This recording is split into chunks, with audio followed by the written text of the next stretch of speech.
Hey liebe Zuschauer, heute soll es mal um das Biwakzelt Observer Plus von Carinthia gehen. Ich habe das gute Stück jetzt schon eine Weile getestet und werde euch im Video ein bisschen was darüber erzählen. Also viel Spaß und bis gleich. Das Biwakzelt von Carinthia hat im Gegensatz zu einem normalen Biwaksack ein selbststehendes Gestänge, das am Kopfende eine Art Kuppel formt. Durch diesen erweiterten Raum eignet sich das Einmannzelt gut für Beobachtungen, Tierfotografie, als Versteck oder für die Jagd. Natürlich kann es auch als unauffälliges, wetterfestes Einmann-Campingzelt verwendet werden. Der Observer Plus wird in einem großzügigen Packsack mit Kompressionsriemen ausgeliefert und hat hier im besten Fall die Maße von 35 x 12 cm. Mit diesen Maßen passt er gut in jede größere Seitentasche des Rucksacks oder kann außen am Rucksack befestigt werden.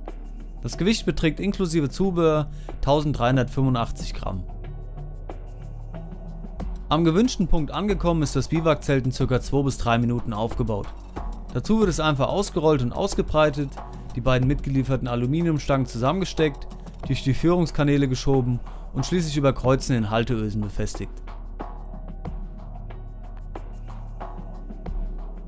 Danach kann je nach Untergrund zum Schutz oder zur Verbesserung des Komforts noch eine Unterlage eingelegt werden. Dafür gibt es in den Ecken und in der Mitte Halteschlaufen zur Fixierung. Zur Information, die optimalen Maße der Unterlage für guten Sitz sind hier 195 x 60 cm. Ich persönlich nutze die Schlaufen gar nicht und lege mir meine Unterlage einfach darunter und fixiere den Observer darüber.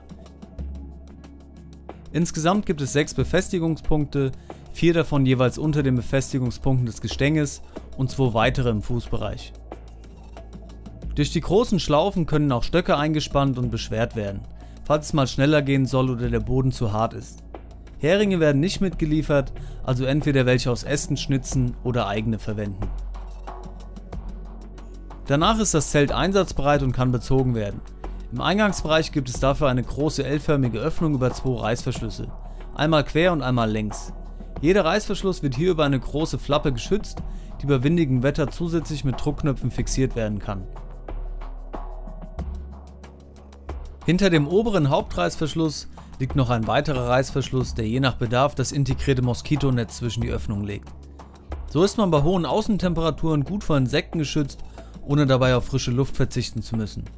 Über die Druckknöpfe kann man die Öffnung inklusive Moskitoschutz auch etwas wetterfester machen. Wer keine Insekten zu befürchten hat, kann das eingerollte Moskitonetz über die beiden Schlaufen fixieren. Eine dritte Schlaufe auf der linken Seite hätte bestimmt nicht geschadet, da hier das Netz gelegentlich etwas runterhängt. Oben in der Mitte am Gestänge befindet sich übrigens noch eine Öse, die ich für mein Solarpanel verwende. Schauen wir uns mal die Vorderseite an. Hier gibt es ein kleines Vordach, das im geöffneten Zustand vor Sonnenblendung oder bei Regen vor runtertropfendem Wasser in das Zelt schützt. Außerdem sind die Konturen so weniger auffällig. Mit dem Festziehen des Vordachs über die beiden Riemen wird die Front gespannt, störendes Flattern bei Wind reduziert, das Sichtfenster verkleinert und die untere Kante auf ca. 20 cm angehoben. Somit fällt es kleineren Tieren schwerer ins Zelt zu gelangen und der Schnee im Winter rutscht bis zu einer bestimmten Höhe nicht sofort in den Kopfbereich. Anzumerken ist hier, dass die Riemen und Kordelstopper im Auslieferungszustand noch im Außenbereich hängen. Hierfür gibt es links und rechts kleine Durchführungen, um das Ganze auch von innen bedienen zu können. Über den Doppelreißverschluss kann die Vorderseite von innen und außen geöffnet werden und schon hat man freie Sicht zum Beobachten. Außerdem ist die Öffnung groß genug, um auch vorne ein- und auszusteigen oder wenn das Wetter passt, aus der Öffnung herauszuarbeiten, um zum Beispiel Essen zuzubereiten oder ähnliches. Möchte man etwas unauffälliger und geschützter beobachten, kann nur der Beobachtungsschlitz in der Mitte hinter der Flappe geöffnet werden, um zum Beispiel ein Spektiv, Fernglas oder eine Kamera einzusetzen. Durch den Doppelreißverschluss kann die Öffnung gut angepasst werden, komplett abgedichtet wird sie aber nicht.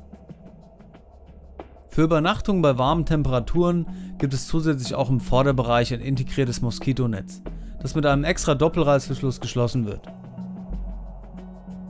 Denn gerade im Sommer, wenn die Gore-Tex-Membran durch die höheren Außentemperaturen an Atmungsaktivität verliert, ist die extra Belüftung mit Insektenschutz sehr angenehm. Apropos Material, Hier wurde für das komplette Zelt ein wind- und wasserdichtes Gore-Tex-Laminat verarbeitet, also ein dreilagiges Gewebe mit einer Innen- und Außenschicht aus 100% Polyamid 6.6 und einer Membran aus Gore-Tex mit gasdurchlässiger Technologie. Mit dieser Technologie kann neben Wasserdampf auch Kohlenmonoxid nach außen transportiert werden und neuer Sauerstoff eindringen. Natürlich sollte man jetzt keine Wunde erwarten, allerdings hat man im Inneren wirklich das Gefühl, dass ein guter Luftaustausch stattfindet. Atemprobleme hatte ich jedenfalls nie, nur bei sehr hohen Außentemperaturen kann es etwas drückend werden und es bildet sich ein leichter Kondensfilm, wenn der Observer komplett geschlossen ist. Womit man aber Probleme haben könnte, ist mit dem Platzangebot. Das Biwakzelt ist 240 cm lang, 75 cm breit und im Kuppelbereich 60 cm hoch.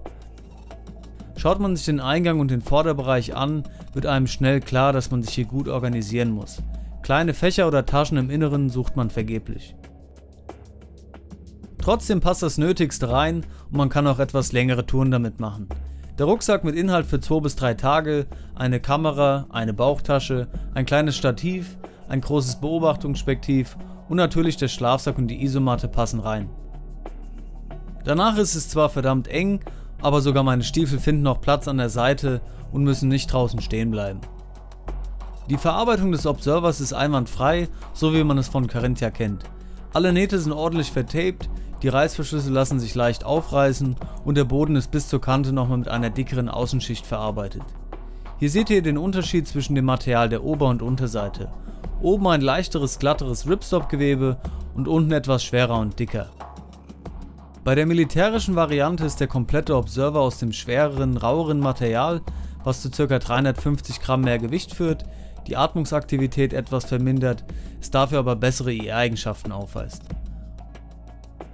Zum Thema Infrarotunterdrückung seht ihr hier vorne den zivilen Observer, der ordentlich reflektiert.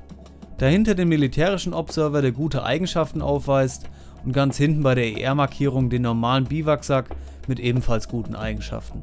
Zur Info, zukünftig wird Carinthia alle Biwaksäcke mit dem infrarotfreundlicheren Material produzieren. Im geschlossenen Zustand sind beide Zelte etwas lichtdurchlässig, wer also ein Licht im Inneren verwendet und nicht auffallen möchte, der sollte das Licht auf die schwächste Stufe stellen oder nur schwaches Rotlicht verwenden. Kommen wir zum Fazit. Ja, liebe Zuschauer, da bin ich schon wieder. Ich hoffe, das Video hat euch gefallen. Von mir jetzt noch schnell die positiven und negativen Punkte. Für mich positiv ganz klar das unauffällige Design und die Farbgebung. Ihr stört beim Campen im Wald niemanden und euch stört auch niemand, weil er euch wahrscheinlich gar nicht wahrnimmt. Der Witterungsschutz ist 1A. Ich habe den Observer schon bei Starkregen und bei Schnee im Winter verwendet und ich bin immer trocken geblieben und mir war warm. Auf Instagram gibt es dazu auch noch das eine oder andere Bild. Dann noch die kurze Aufstellzeit, die Top-Materialien und die Top-Verarbeitungsqualität. Bei den negativen Punkten habe ich den sehr hohen Anschaffungspreis. Es ist kein Flick- bzw. Tape-Set mit dabei gewesen. Ein Feuer aus 3 Meter Entfernung war zwar kein Problem, aber ich hätte es trotzdem ganz gut gefunden. Und für mich persönlich ist der Observer ein bisschen zu kurz. Wenn man lange Optiken benutzt, muss man sehr weit nach hinten rutschen und beansprucht mit den Füßen dann die Nähte im Fußbereich zu sehr.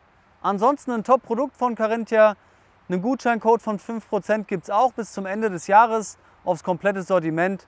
Ja, und ich würde sagen, wir sehen uns beim nächsten Mal. Macht's gut.